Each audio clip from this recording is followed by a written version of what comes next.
Assalamualaikum warahmatullahi wabarakatuh. Bismillahirrahmanirrahim. Alhamdulillahirabbil alamin. La ilaha illallah wahdahu la syarikalah, lahul mulku wa lahul hamdu wa huwa ala kulli syai'in qadir. Asyhadu an la ilaha illallah wa asyhadu anna Muhammadan abduhu wa rasuluh. Allahumma shalli ala Muhammad wa ala ali Muhammad kama shallaita ala Ibrahim wa ala ali Ibrahim fil alamina innaka Hamidum Majid. Alhamdulillah sahabat percikan iman yang Allah muliakan. Semoga kita senantiasa dalam keberkahan. Semoga Bapak Ibu yang oleh Allah sedang disayangi melalui sakit, ya oleh Allah diberi kesembuhan, kesehatan. Dan semoga sakitnya itu menjadi penggugur bagi kesalahan.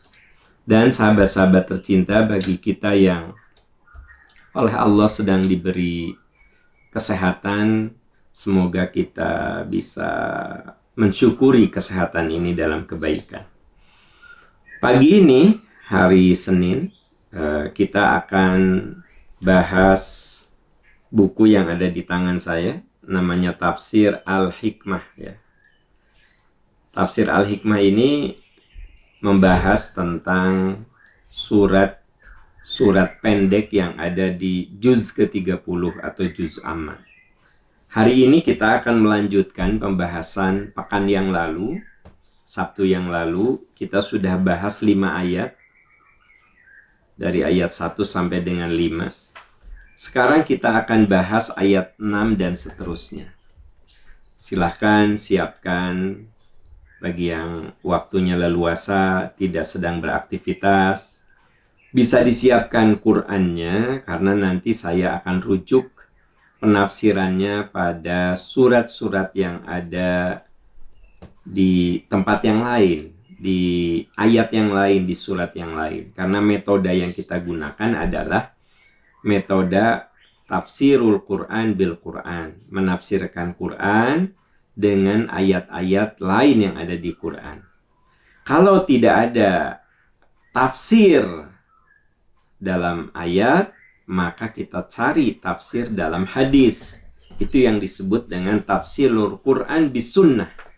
Kita menafsirkan Al-Quran itu dengan sunnah, dengan hadis-hadis sahih. Kalau ternyata tidak ada tafsir dalam sunnah yang menjelaskan hal itu, maka kita cari qaulus sahabah, aqwalus sahabah, komentar tafsir dari para sahabat. Karena beliau adalah orang-orang yang terlibat langsung dengan proses turunnya Al-Quran, sehingga diharapkan beliau, para sahabat itu lebih memahami, menghayati konteks dan konten dari ayat yang sedang dibahas.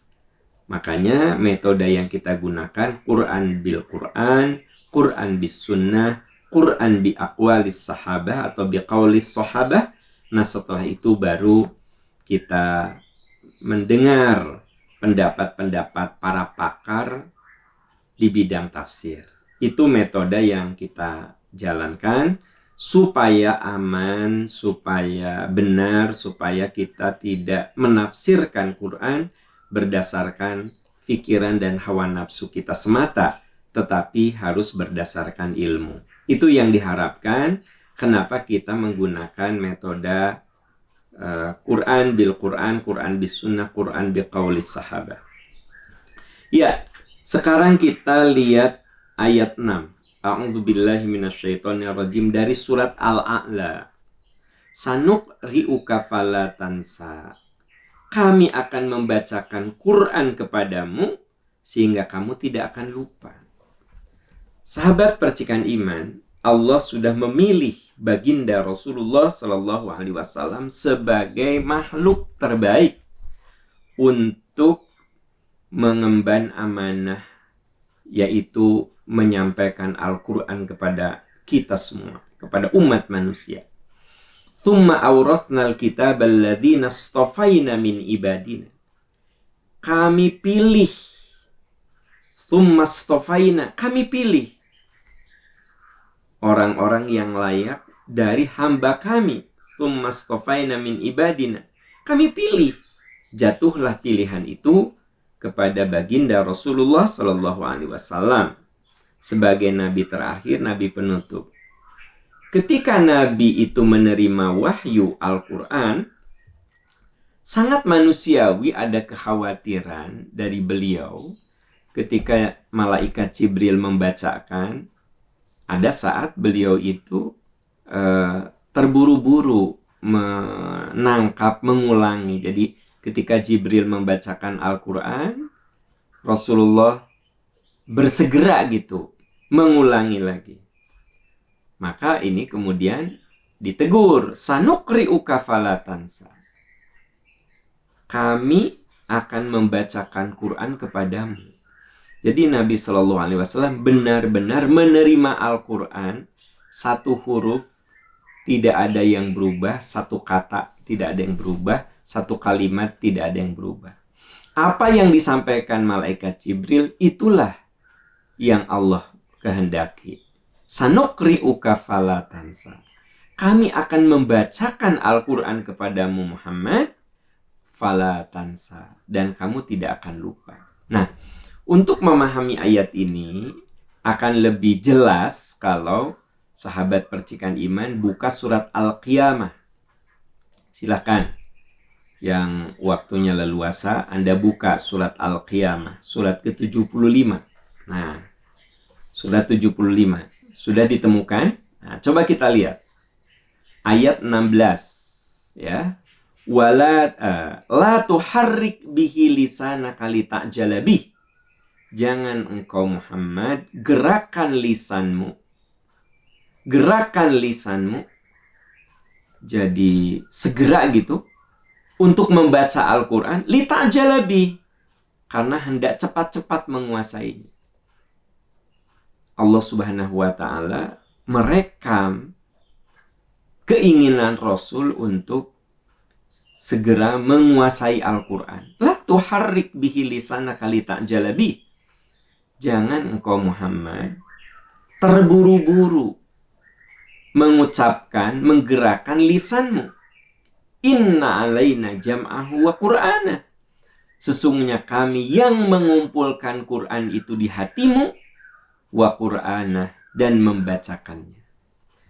Sahabat percikan iman, tolong diingat, ini ayat berbicara ketika Nabi menerima wahyu itu terburu-buru mengulang-ulang apa yang dibacakan oleh malaikat Jibril. Seperti dijelaskan dalam surat Al-A'la ini, sanukri'uka. Kami akan bacakan Quran kepadamu, wala tansa, dan fala tansa, dan kamu tidak akan lupa. Sanukri'uka fala tansa. Nah, bagaimana kejadiannya? Ini dijelaskan di dalam surat Al-Qiyamah ayat 16 sampai 19. La tuharrik bihi lisanaka lita'jala bih. Jangan kamu gerakan lisanmu untuk membaca Quran dengan cepat-cepat. Inna alaina jam'ahu wa qur'ana. Kami yang akan mengumpulkan Quran itu di hatimu, dan kami yang akan membacakannya. Fa'idha qara'nahu, bila kami membacakannya, fattabi' qur'anah, ikuti bacaannya. Thumma inna alaina bayanah, kemudian kami yang akan memberikan penjelasan terhadap ayat yang kamu baca. Nah, sahabat tercinta percikan iman, tolong perhatikan dengan jeli ayat ini. Bagaimana Al-Quran itu turun kepada Nabi. Nabi terburu-buru untuk menguasainya, Allah tegur. La tuharrik bihi lisanaka lita'jala bih. Kamu jangan terburu-buru, tergesa-gesa melafazkan kalimat-kalimat itu. Dengerin aja dulu. Dengerin apa yang disampaikan Jibril itu. Dengarkan. Inna alaina jam'ahu wa qur'ana. Kami yang akan mengumpulkan Quran itu di hatimu. Kami yang akan menyimpan Quran itu di hatimu. Wa qur'ana. Dan kami juga akan membacakannya. Fa'idha qara'nahu fattabi' qur'ana. Apabila kami membacakan, ikuti bacaan itu. Simak bacaan itu. Fattabi' qur'anah itu simak. Thumma inna alaina bayanah. Kemudian kami yang akan memberikan penjelasan. Nah, sahabat percikan iman, ini juga menjadi adab ya ketika kita belajar Al-Quran. Kalau kita belajar Al-Quran itu pertama dengarkan apa yang disampaikan oleh guru kita. Dengarkan dengan baik. Lalu jangan terburu-buru ya. Belajarnya bertahap. Kan tidak sedikit orang yang belajar itu terburu-buru. Ya belajar mah bertahap. Jangan putus asa. Kalau belajar Quran masih ada yang salah, diulangi lagi. Latar kabun natobakon antobak. Kamu itu kan akan meningkat kemampuannya, meningkat imannya, meningkat ilmu itu tobakon antobak. Bertahap, berproses. Ini ayat yang dijelaskan di surat Al-A'la dan kemudian dijelaskan dalam surat Al-Qiyamah ayat 16-19 itu menggambarkan juga adab ketika kita belajar Quran. Yaitu apa? Banyak mendengar dulu apa yang disampaikan oleh guru kita. Nah, makanya jadi guru Al-Quran itu harus hati-hati. Sebab jangan sampai kita ini salah mengajarkan, salah melafazkan. Harus benar lafaz kita kalau kita jadi guru Al-Quran.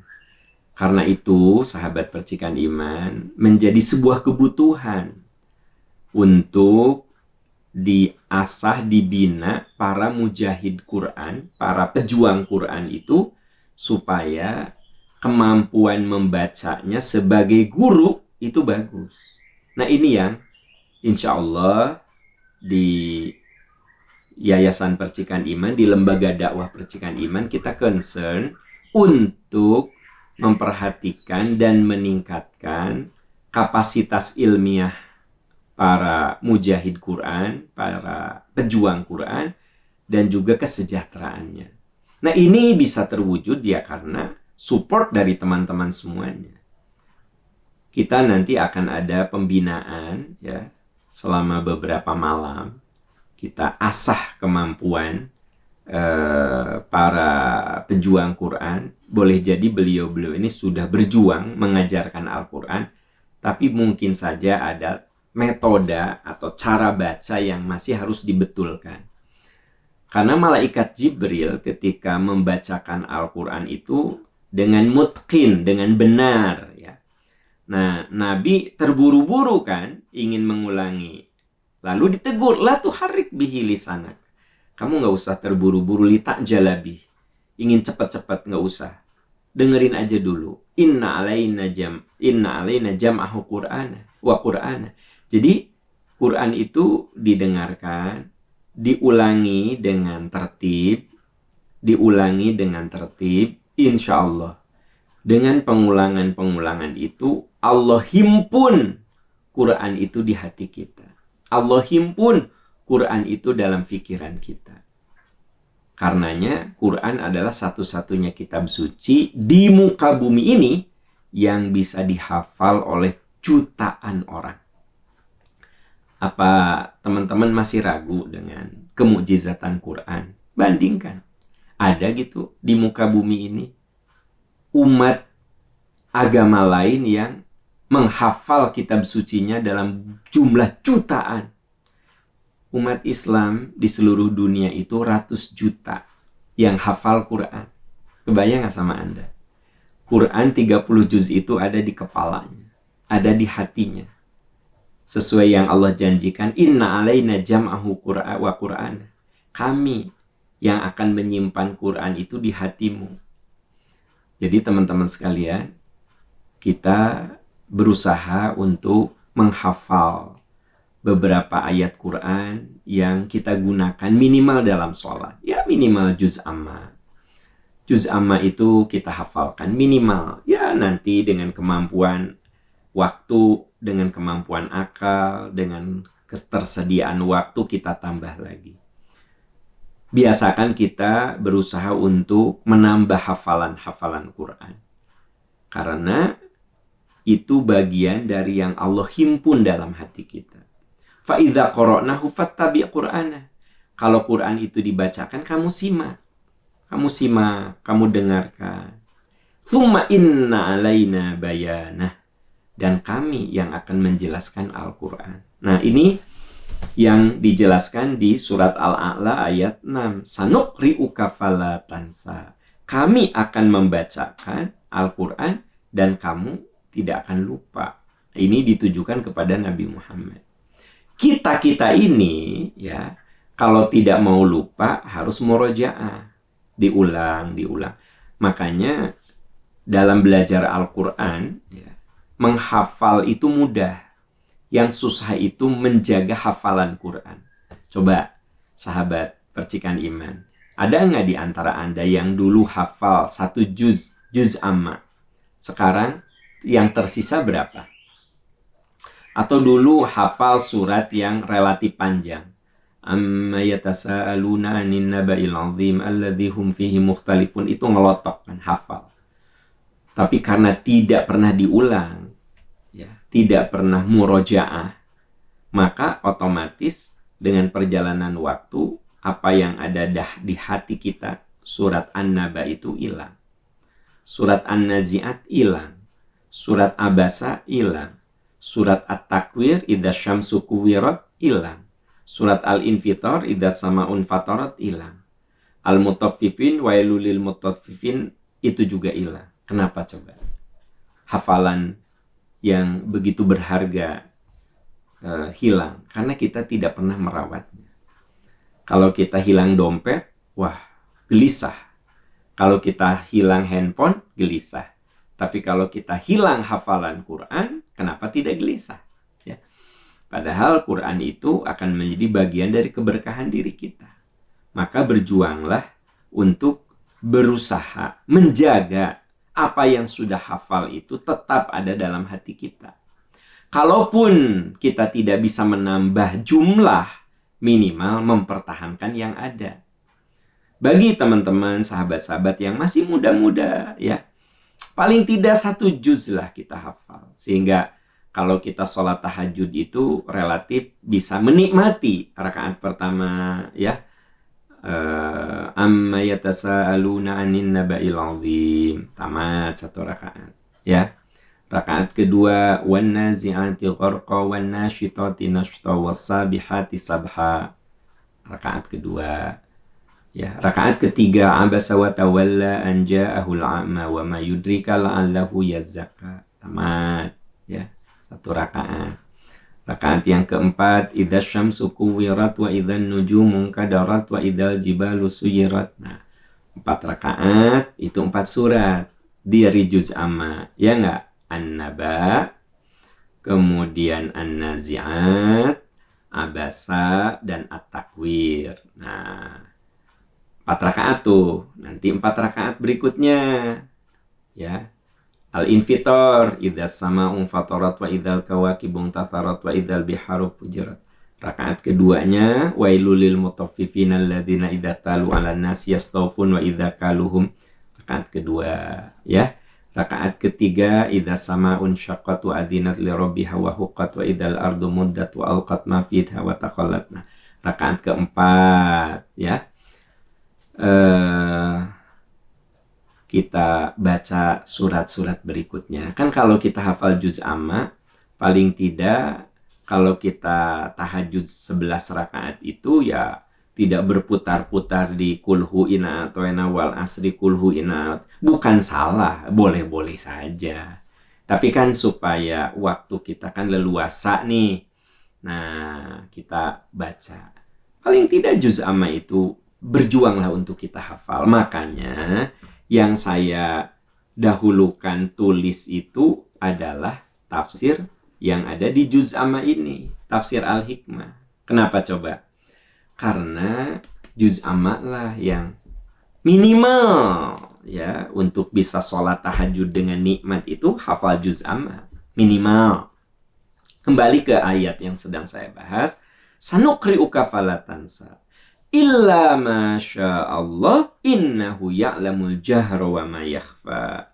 Kecuali jika Allah menghendaki. Nah, jadi ayat ini mengatakan sanuqri'uka falatansa. Kami akan bacakan Quran dan kamu tidak akan lupa. Illa masya Allah. Kecuali Allah menghendaki. Makanya ini ayat menggambarkan ya, bahwa semua itu datangnya dari Allah. Kalau kita belajar, mintalah kepada Allah ilmu. Mintalah ilmu kepada Allah. Kalau kita mencari nafkah, mintalah rezeki kepada Allah. Karena Allah berkuasa mencabut ilmu dari seseorang, berkuasa memberikan ilmu kepada seseorang. Berkuasa mencabut kekuasaan, dan juga berkuasa memberikan kekuasaan. Berkuasa memberikan keluasan harta, tapi juga berkuasa mencabut keluasan harta menjadi kesempitan. Illa masya Allah. Kecuali kalau Allah menghendaki. Nah sahabat percikan iman yang Allah muliakan, kalimat ini singkat. Illa masya Allah. Kecuali Allah menghendaki. Maksudnya apa? Kalau Allah sudah menghendaki, apa yang menurut Anda tidak mungkin, apa yang menurut Anda tidak bisa, itu bagi Allah tuh gampang sekali. Ya, gampang sekali. Jadi kita harus yakin dengan kuasa Allah. Yang kata kita tuh nggak mungkin, nggak bisa lah. Kalau Allah menghendaki, bisa. Bisa. Ada kejadian, ya. Orang berhaji kalau pakai haji plus, pastinya biayanya lebih mahal kan haji plus itu. Kemudian juga nunggunya tidak selama haji reguler. Ya enggak? Haji plus itu relatif mahal. 3 kali lipat, bahkan 4 kali lipat dari haji reguler. Ada orang yang berhaji dengan percikan iman. Pakai haji plus dengan fasilitas bintang 5. Beliau bercerita, Ustadz, saya tuh tak pernah terbayangkan bisa haji, apalagi pakai haji khusus, pakai fasilitas segini bagusnya dengan percikan iman. Saya tuh kalau lihat orang yang berhaji, cuma dalam hati itu, ya Allah, pengen haji. Tapi saya tahu, saya uang dari mana, gitu. Jadi beliau itu guru SD, ya. Ya zaman dulu kan guru kesejahteraannya belum sebagus sekarang. Guru SD honorer. Jadi rasanya nggak mungkin gitu bisa berangkat haji. Apalagi pakai haji khusus. Tapi kan kata kita nggak mungkin. Kalau Allah menghendaki, illa masya Allah, jika Allah menghendaki, maka logika Anda tidak akan bisa menjelaskan. Qadarullah satu saat beliau ini ketemu dengan muridnya. Murid yang dulu itu paling bangor, paling nakal, paling bermasalah. Ya, makanya Pak Am saya ingat betul sama murid ini. Karena memang guru mah kenal sama murid yang pinter banget, atau yang bodoh banget, atau yang nakal banget. Nah itu guru mah hafal, ya enggak? Bapak Ibu guru, coba pengalaman Bapak Ibu guru. Anda itu hafalnya ke yang mana? Murid nupang bangorna, ya, nu paling bermasalah, yang paling nakal, nah guru tuh hafal. Atau murid yang paling pintar, pang pinter nak, pang sukses nak, ya, nah itu hafal. Biasanya guru nggak hafal murid yang bodoh hente, pintar hente, bangor hente, bager hente, pokoknya yang average, yang datar, yang rata gitu, biasanya guru nggak hafal. Nah, jadi beliau cerita, saya bertemu dengan murid saya Pak Am. Aduh, dulu teh murid nupang banyak bermasalahnya. Ternyata dia jadi pengusaha sukses. Dan dia hafal ke saya gitu. Hafal ke saya. Lalu dia mengajak salaman. Langsung dia bilang, Ibu mau berhaji enggak? Ya, mau berhaji enggak? Wah, saya teh antara sadar dan ini teh bener nggak ya gitu. Nah, karena si muridnya ini alumni dari Haji Percikan Iman. Jadi ternyata si muridnya ini pernah berhaji dengan kami, dengan Percikan Iman Haji Khusus. Itu didaftarkan. Ya. Dan beliau cerita bahwa si ibu guru ini dengan suaminya pergi. Nggak pernah mimpi saya berhaji pakai haji khusus, pakai fasilitas bintang 5 yang segini nyamannya. Nggak kepikir oleh saya. Boro-boro berhaji pakai bintang 5. Haji biasa saja nggak kepikir oleh saya. Tapi kalau Allah sudah menghendaki, dia diberangkatkan haji oleh muridnya dulu yang pang bangor-bangor nasa sakola. Nah, makanya Bapak Ibu guru, kalau kita punya murid yang bermasalah, doakan. Ya, karena who knows, kita nggak tahu di kemudian hari, jangan-jangan murid seperti ini yang lebih sukses. Ya kan? Kita nggak bisa memvonis ya, ke murid kita, kamu mau jadi apa? Kamu jadi orang gagal. Nggak boleh. Karena kan kita nggak tahu masa depan murid-murid kita. Nah, saya sebenarnya lagi cerita apa? Saya lagi menceritakan illa masya Allah. Bila Allah menghendaki, apapun akan terjadi. Ya. Nah, ini kaitannya, kata Ustadz Sayyid Qutb, saya kutip dalam tafsir Ad-Dilal. Illa masya Allah itu kalimat yang menggambarkan kuasa Allah itu tak terhingga, tak terbatas. Allah bisa menakdirkan kita jadi apapun. Ya nggak? Jadi apapun. Nah, jadi dengan demikian, saudara-saudaraku tercinta, kita harus yakin dengan kuasa Allah. Karena itu, kalau kita sedang belajar, minta pada yang maha berkuasa. Minta ilmu. Allahumma anfa'ni bima 'allamtani wa 'allimni ma yanfa'uni wa zidni ilman. Ya Allah, berikan kemanfaatan kepadaku atas ilmu yang aku pelajari. Wa 'allimni, berikan ilmu kepadaku. Ma yanfa'uni, yang akan bermanfaat untukku, gitu. Kalau kita mau cari rezeki, minta kepada Allah rezeki yang luas, yang halal, yang berkah. Kita minta kesehatan, kita minta keberkahan. Kenapa? Illa masya Allah, karena Allah berkuasa. Jika Allah menghendaki, kun fayakun, apapun bisa terjadi. Innahu ya'lamul jahra wa ma yakhfa. Sungguh Allah mengetahui yang terang dan yang tersembunyi. Sungguh Allah mengetahui yang tampak dan yang tersembunyi. Ayat 7 dari Al-A'la. Innahu ya'lamul jahra wa ma yakhfa. Sesungguhnya Allah Maha tahu apa yang kamu sembunyikan atau yang kamu tampakkan. Jadi bagi Allah mah nggak ada beda yang kita sembunyikan, yang kita tampakkan juga. Nah, makanya ada ayat yang senada dengan surat Al-A'la ayat 7 ini. Sahabat Percikan Iman bisa lihat Al-An'am ayat 59-60. Coba buka Al-An'am ayat 59-60. Wa indahu mafatihul ghaibi la ya'lamuha illa huwa. Milik Allah kunci-kunci semua yang gaib. Hanya Allah yang tahu segala kegaiban itu. Wa ya'lamu ma fil barri wal bahri. Allah Maha tahu apa yang ada di daratan dan yang ada di lautan. Wa ma tasqutu min waraqatin illa ya'lamuha. Dan tidak ada daun yang jatuh, yang lepas dari rantingnya, kecuali illa ya'lamuha, kecuali Allah Maha tahu. Sahabat, coba yang di rumahnya, di depan rumahnya ada pohon, apa itu pohon jambu, pohon belimbing, coba Anda keluar rumah.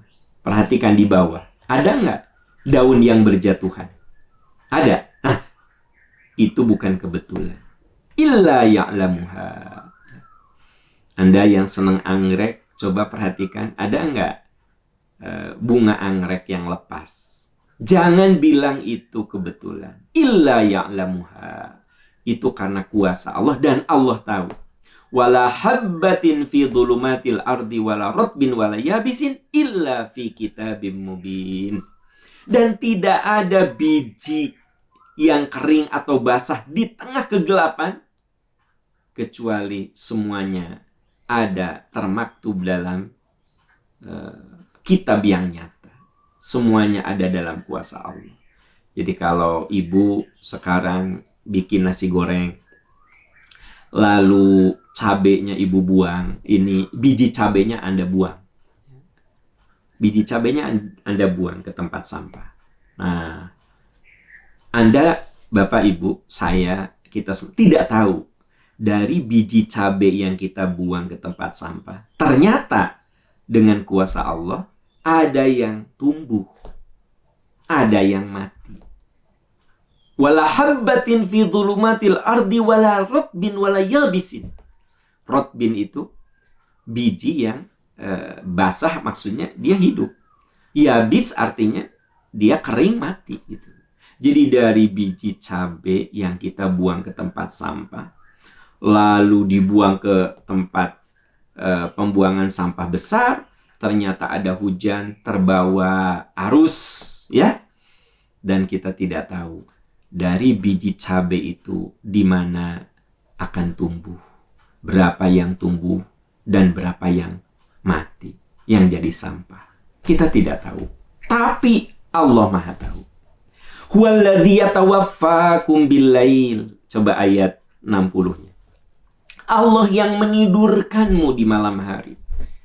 Sahabat, kalau kita mau tidur, berdoalah kepada Allah. Karena Allah lah yang menidurkan kita. Ya. Jadi tidur itu karunia, nikmat. Coba Anda tanya teman Anda yang nggak bisa tidur, capek, lelah, sampai ada orang yang akhirnya minta diobati sama dokter karena berhari-hari nggak bisa tidur. Makanya kalau kita bangun tidur tuh berterima kasih. Alhamdulillahilladzi ahyana ba'dama amatana wa ilaihin nusyur. Alhamdulillah, segala puji milik-Mu ya Allah, yang telah menidurkan kami, ya, dan kemudian membangunkan kami dari tidur. Karena di dalam surat Al-An'am ayat 60, huwallazi yatawaffakum billail. Allah yang menidurkanmu di malam hari. Wa ya'lamu ma jarahtum bin nahar. Dan Allah Maha tahu apapun yang kamu lakukan di siang hari. Coba sahabat percikan iman, Anda bangun jam berapa? Jam berapa? Jam 3, setengah 4, jam 4, atau adzan subuh baru bangun? Nah, sejak kita bangun, itu Allah tahu. Semua terekam. Makanya kita awali pagi kita ini dengan ibadah. Bangun, sholat. Ya, bangun, sholat, doa, baca Quran, sholat subuh, dengerin tausiah. Jadi dari bangun tidur tuh sudah diawali dengan kebaikan. Ini bangun tidur langsung ambil HP. Ya, langsung apa?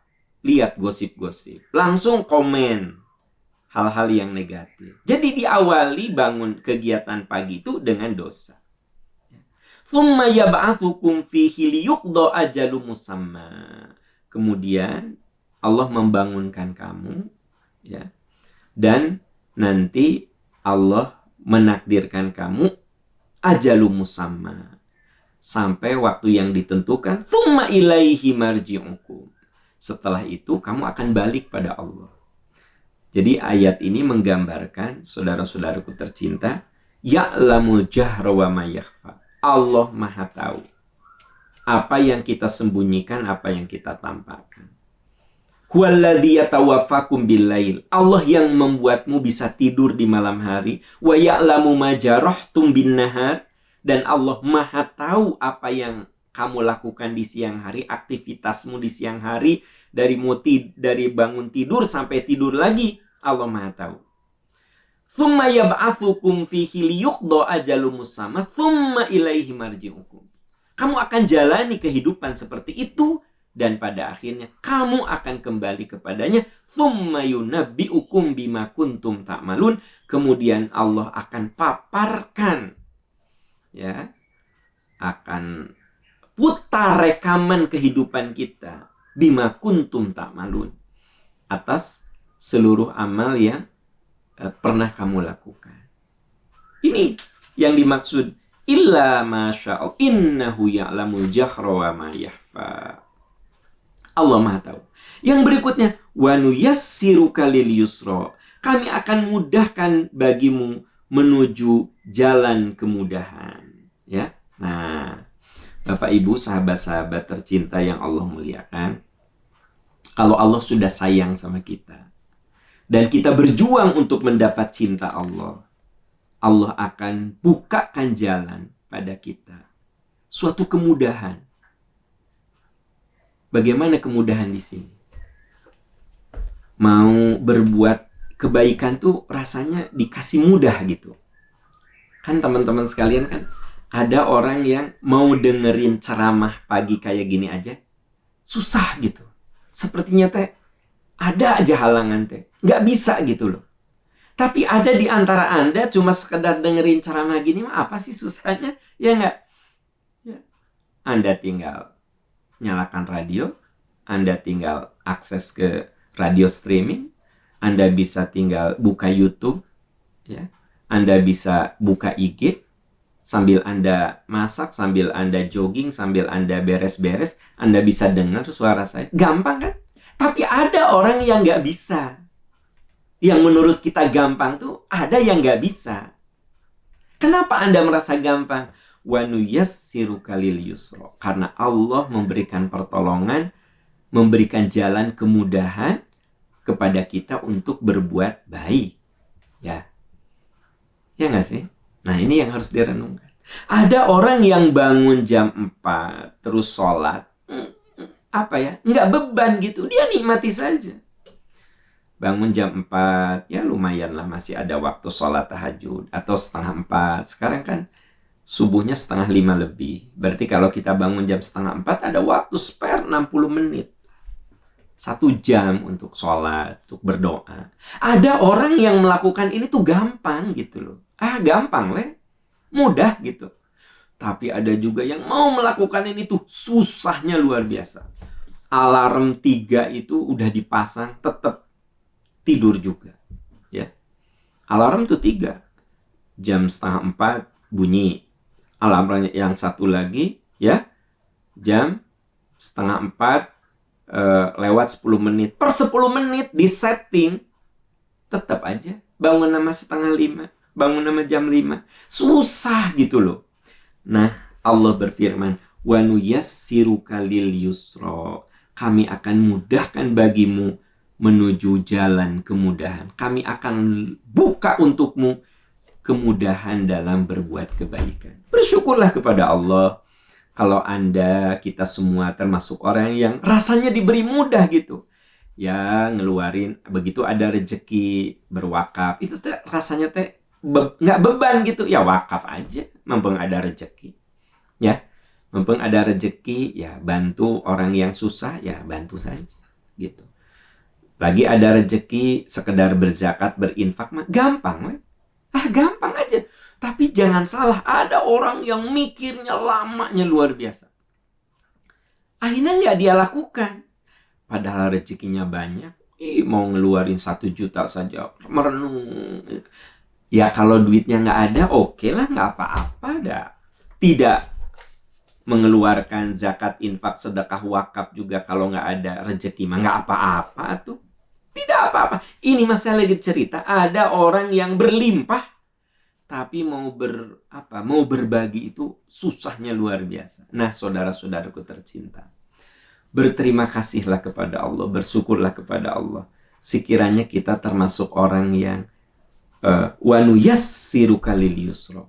Sama Allah tuh dibuka jalan, ya. Sehingga kita ini rasanya gampang, mudah gitu. Makanya ciri orang yang diberi hidayah oleh Allah itu fama yuridillahu ayyahdiyahu yashrah sadrahu lil Islam. Siapa yang diberi hidayah oleh Allah, Allah bukakan hatinya untuk mengamalkan Islam. Jadi diberi gampang gitu, diberi mudah. Ya untuk nutup aurat, berhijab, gampang. Tapi ada yang nggak bisa gitu. Aduh, wah gimana ya, ini nutup aurat tuh gimana ya? Nah gitu.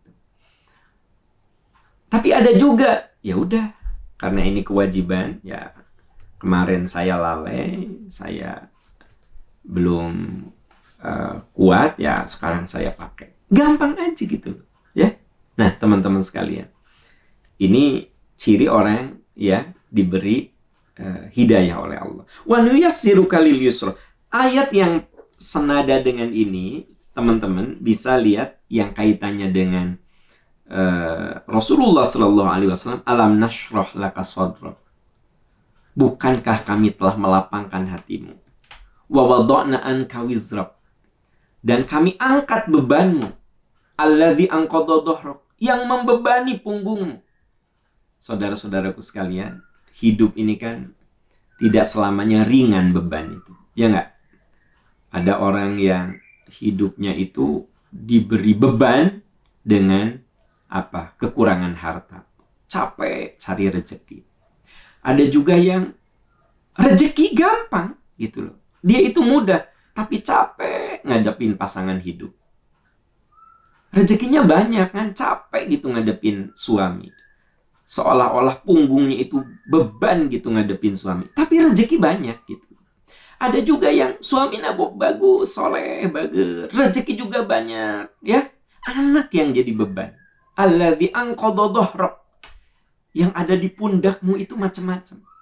Ada juga yang suami soleh, rezeki banyak, anak-anak soleh. Bebannya itu adalah penyakit. Anqadha dhahrak. Beban yang ada di punggungmu itu adalah penyakit. Gitu, ya. Jadi saya dan Anda semua sama. Kita punya beban-beban yang ada di pundak kita. Alladzi anqadha wa rafa'na laka dzikra. Allah yang mengangkat itu semua. Kalau kita punya beban, Allah, ini ayat ditujukan untuk menghibur Nabi. Karena beliau itu bebannya luar biasa sekali. Tapi kan ayat Quran itu untuk kita-kita juga. Ini juga hiburan untuk kita. Bahwa ketika kita mendapatkan beban yang berat, percayalah Allah Maha Kuasa mengangkat beban-beban itu. Allah wa rafa'na laka dzikra. Fa inna ma'al usri yusra, inna ma'al usri yusra. Sadari bahwa setelah kesulitan ada kemudahan. Setelah kesulitan ada kemudahan. Maksudnya, hidup itu selalu diwarnai dengan naik turun. Ada saat berat, ada saat ringan, ada saat nanjak, ada saat menurun. Itulah hidup. Jadi Allah berfirman tentang perjalanan kehidupan. Ini ayat surat Asyar itu berbicara tentang bahwa Nabi SAW itu dibantu oleh Allah, ditolong oleh Allah. Alam nashrah laka sadrak. Bukankah kami yang melapangkan hatimu? Artinya yang bisa melapangkan beban-beban kita itu hanyalah Allah Subhanahu wa Ta'ala. Keliru kalau Anda bergantung kepada suami. Keliru kalau Anda bergantung kepada istri, kepada anak, kepada teman, kepada bos. Keliru. Bergantung itu kepada Allah Subhanahu wa Ta'ala. Kalau kita bergantung kepada manusia, manusia itu kadang mengecewakan.